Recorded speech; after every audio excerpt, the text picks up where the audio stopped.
वजूद काजी शहर भोपाल मौलाना मौलवी मुश्ताक साहब, शहर मुफ्ती मौलाना मुफ्ती अबुल कलाम साहब,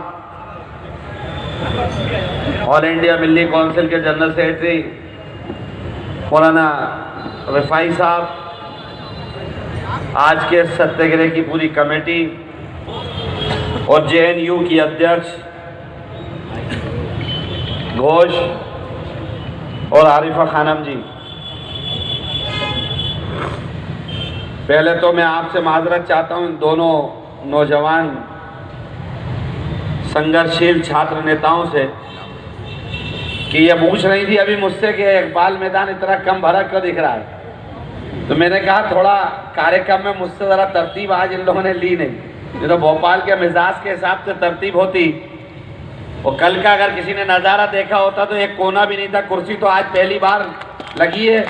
अभी तक जब से ये सत्याग्रह शुरू हुआ है तो बिना कुर्सी के ये प्रोग्राम चल रहा है। और आपको यह भी बताना चाहता हूं कि जिस दिन JNU पे अर्शी आप पे हमला हुआ था तो मेरे अपने महाविद्यालय की छात्राओं ने आपके समर्थन में 5000 लड़कियां दिन भर यहाँ बैठी थी। तो आपकी आवाज़ को बुलंद करने के लिए यहाँ मौजूद। और आज भी भोपाल, ये बड़ा ऐतिहासिक भोपाल, ये शहर बड़ा अपने आप में एक अलग गहवारे का शहर है। ये मोहब्बतों का, अखलाक का, अदब का शहर है। फिर भी हम माफ़ी चाहते हैं जो कमी रही है और हम इसको अपनी गलती को तस्लीम करते हैं कि हम सही ढंग से लोगों तक आपका मैसेज पहुंचा नहीं सके। लेकिन ये एक बड़ा आंदोलन है और आंदोलन के अंदर जब सत्याग्रह या आंदोलन चलता है तो उसमें संख्या महत्वपूर्ण नहीं होती, उसमें लड़ने वालों के हौसले और ताकत और हिम्मत सबसे ज़्यादा हमारे लिए काबिल फ़ख्र होती है। और अल्लाह का शुक्र है कि भोपाल की ताकत, हमारी आवाम जिस ताकत से कल भोपाल बंद कराया, और उन रंगा बिल्ला ने कल हम लोगों के बड़ों की, हमारे उलेमाओं की ताकत भी देख ली और भोपाल ने कल वो ताकत दिखा भी दी। मध्य प्रदेश के अंदर 144 लागू है। हम अनाउंसमेंट नहीं कर सकते, रैली नहीं कर सकते, मीटिंगें नहीं कर सकते। इन सब के बावजूद हमारे बड़े उलेमा इकराम ने जब कल ऐलान किया कि मध्य प्रदेश बंद होगा तो कल भोपाल का एक एक कूचा कूचा कोना कोना बंद था, ये सबको समझ में आ जाए। और आज भी हम आपको बताना चाहते हैं कि ये हमको नफरत की तरफ बांट रहा है, ये हमको, हमारे आंदोलन को हिंदू मुस्लिम की तरफ बांट रहा है।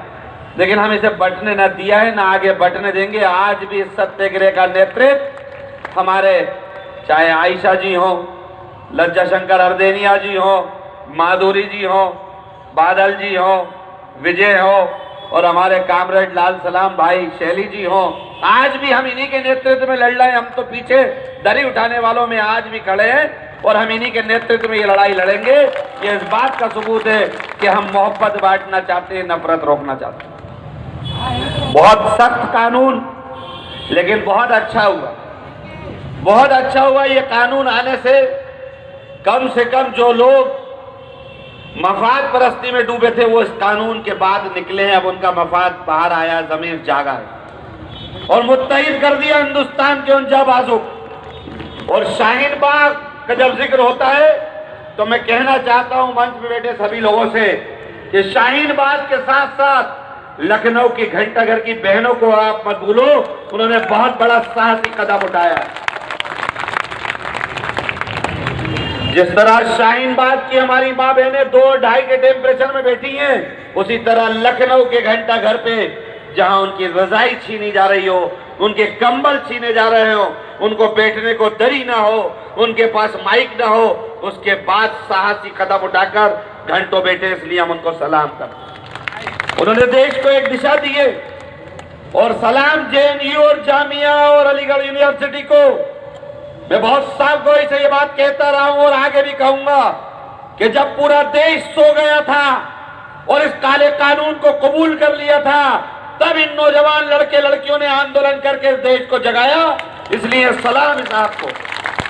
और ये पूरा आंदोलन अब आपके नेतृत्व में चलेगा और जब जश्न मनाया जाएगा तो इंशाअल्लाह उस जश्न के अंदर JNU जामिया और MU शामिल होंगे और हम लोग आपके साथ पीछे की सफ में खड़े होंगे। हम आपको बताना चाहते हैं, हम सब आपके साथ, पूरा शहर आपके साथ है, मध्य प्रदेश आपके साथ। और दोनों हमारी छात्र नेताओं को बताना चाहता हूं, क्योंकि मैं एक असेंबली का मेंबर, जब मैं यहाँ पहले दिन माधुरी जी ने, इन लोगों ने एक आंदोलन करा, मैं भोपाल का एक बाशिंदे के नाते इसमें शामिल हुआ, तो इन लोगों ने मुझे कांग्रेसी देख के थोड़ा अफसोस जाहिर करा, थोड़ा तिलमिलाए भी है। तो मैंने इनसे कहा, मैं आपका साथी हूँ, भोपाल का नागरिक हूँ, मैं उस नाते इसमें आया हूँ और मुझे कोई पार्टी का बंधन कभी ना रोक सका, ना रोक पाएगा, रोकेगा तो सिर्फ आसमान वाला, उसके अलावा कोई। और उसके बाद हमने अगले दिन बुधवारा में करा, भरी बरसात, बादल जी हम बैठे आप लोग, इतनी बरसात में जो मजमा था, उस मजमे के बीच जब मैं संबोधन करने जा रहा था तो कैसा मुफ्ती साहब तो बैठे ही हैं, हमारे रहबर है, हमारे सरपरस्त है, कि शैली जी ने मुझसे कहा कि अब आप बताओ, अगर सरकार नहीं मानेगी तो क्या करोगे? तो मैंने कहा एक काम करूंगा, अगर मध्य प्रदेश में कांग्रेस की सरकार इसको लागू करेगी तो आरिफ मसूद इसका असेंबली का मेंबर नहीं रहेगा। और आज फिर आपसे कह रहा हूं, लोग बार बार पूछ रहे हैं कि राजस्थान का फैसला आ गया, पंजाब का आ गया, छत्तीसगढ़ की असेंबली का आ गया, और बहन ममता बनर्जी को तो सलाम, करोड़ों सलाम। जो साहस ममता बनर्जी ने दिखाया है इस संघर्ष में, वो हिस्ट्री याद रखेगी, हिंदुस्तान की तारीख याद रखेगी कि इन रंगा बिल्ला को जो सबक सिखाने का काम पश्चिम बंगाल ने किया है, उसको करोड़ों गुना सलाम। और मुझे इसलिए फख्र है कि मैंने उनके साथ यूथ कांग्रेस में काम किया है। मैं आपको बताना चाहता हूं कि बहुत जल्द मध्य प्रदेश के मुख्यमंत्री कमलनाथ जी ने ऐलान तो किया था, लेकिन मध्य प्रदेश की असेंबली से भी यह पारित होगा कि CA और NRC यहां लागू नहीं होगा, इसको रिजेक्ट किया जाएगा, ये आप यकीन रखें। बस सिर्फ इतना कहना चाहता हूं और अपनी बात खत्म करूंगा, बहुत लोग बोलने वाले, कि हम चाहते हैं कि इस आंदोलन को एक तरतीब के तहत चलाया जाए। और मैं हाथ जोड़कर दरखास्त करता हूं कि जिस दिन हमने बाबा साहब अंबेडकर जी के मूर्ति के पास शपथ लेकर अपने आंदोलन का जो परिचय भोपाल में दिया था, आप सब गवाह हो कि हमारी बुर्का नशीन बहनें सबसे पीछे थी और पूरा टेंट नीली और पीली साड़ी से भर के जो ललकारा था दिल्ली से, जिनने कि हम कपड़ों से पहचानेंगे, उनको जवाब दिया था भोपाल ने कि अब पहचानो कपड़े से कि साइड में नारंगी और नीले कपड़ों में हमारे साथ हमारी बहनें बैठी। वही चीज को हमको हर आंदोलन में आगे बढ़ाना है, क्योंकि ये मध्य प्रदेश में कोशिश, भारतीय जनता पार्टी झगड़े की तरफ ले जाना चाह रही है, रोज कुछ ना कुछ हरकत कर रही है। तो आप सबसे दरखास्त है कि कोई रैली का मूवमेंट मत करो, एक जगह सत्याग्रह करो एक इलाके में, और उस सत्याग्रह पे कोशिश करो कि हर वर्ग के उस शख्स को घर से, और यहाँ जितने बैठे हो सबके दोस्त होंगे, उन सबसे हाथ जोड़ के दरखास्त करो, जितने बिरादरान वतन हिंदू भाई हैं, सब अपने दो दोस्तों को अपने साथ सत्याग्रह में लाए, पूरा मैदान भर जाएगा और इनका जो चेहरा है उसको बेनकाब करके जवाब दे दिया जाएगा कि ये असल हिंदुस्तान है, ये तारीख है हिंदुस्तान की। और इनको वो ललकार भी बार बार याद दिलाते रहो। और ये आज बहुत बार ये बात आती है, अभी बात कही थी और प्रोफेसर सतगोपाल जी अभी बैठे हैं, माफ करना, बहुत बड़े हमारे प्रोफेसर हैं, हम उनका अदब करते हैं। एक बार बार मुसलमानों से जब ये कहा जाता था, तो मैंने आज से 2.5 साल पहले एक बात कही थी कि आओ हिंदुस्तान का संविधान बचाएं, और मैंने पद यात्रा करी थी, तो लोगों ने उस टाइम उसको राजनीतिक स्टैंड माना था। आज फिर वही जरूरत लगी है, और आज फिर कह रहा हूं कि हमको अंबेडकर जी के संविधान को बचाने के लिए पूरी जोर और ताकत लगाना चाहिए। क्यों? क्योंकि जब जंग आजादी में हमारे उलेमा इकराम ने तिरंगा झंडा हाथ में पकड़ा था, उस टाइम गोली छाती पे पड़ती थी और मौलाना की लाश घर जाती थी। वो हमारे बुजुर्गों ने हिंदुस्तान दिया है हमको, वो पहचान दिए। और उसके बावजूद जब ये तय हुआ कि संविधान बनेगा, तो आजादी के बाद उलेमा इकराम ने यह फैसला करा कि गांधी जी हमारे अकायद होंगे। हमने कभी फिरका परस्ती के हामी नहीं रहे, हमने गांधी जी को अपना अकायद माना।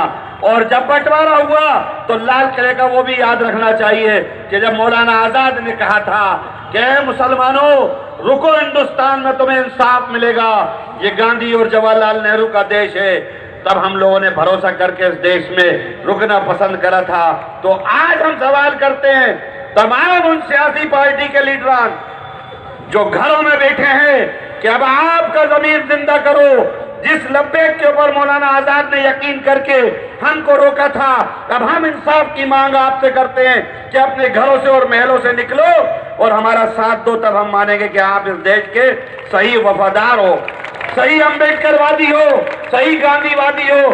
तो इनके आगे लड़ने के लिए आपको आना पड़ेगा, जिस तरह से ये लोग हमारे लड़ना, जिस तरह से ये मंच पे बैठे हमारे साथी हमारा नेतृत्व कर रहे हैं, आप लोग भी घर से बाहर निकल के आइए, अपने सियासी चोलों को उतारिए।